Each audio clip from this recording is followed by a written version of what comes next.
The ceasefire is in name only. Israel has continued to kill individuals and to demolish homes, and then also, of course, to deny any aid uh, to come in sufficient quantities.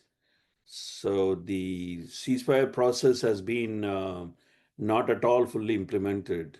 Um, and unfortunately, there is no mechanism so far for ensuring that the ceasefire that was agreed to would be fully complied with, and that there would be consequences for monitoring. First of all, there will be a body to monitor ceasefire violations and also to hold parties accountable if a ceasefire is broken. So I judge the current situation as being still not that different from the time before the signing of the ceasefire. Um, it's just that the large-scale aerial bombing has stopped, but every other form of destruction and killing and denial of aid is still ongoing, and the territory continues to be under occupation, which is actually a grave violation of the laws of war, but is also a crime against humanity.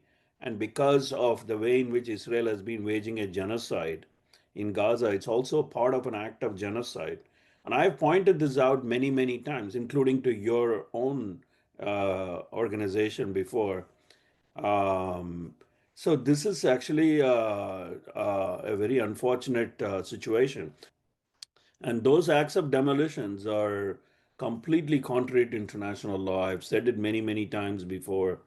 Israel was doing it before the ceasefire. That's what they're doing now during the ceasefire also. So it's not surprising at all. They continue to commit what I've called many, many times, including to the General Assembly, domicide. Domicide is a massive destruction of housing during conflict.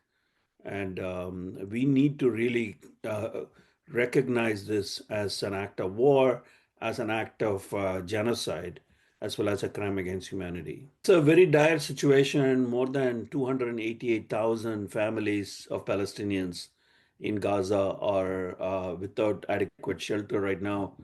And the shelter that they do have is very threadbare and completely inadequate. And many of them are standing in 1 to 2 feet of water.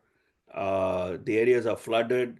Winter is setting in, so it's also getting extremely cold. This poses a particular danger to infants and children, as well as women and older persons. The threat of diseases, including waterborne diseases, is rising very rapidly. So we are in a very critical moment. So keeping people constantly on the move is a strategy of instability that Israel creates.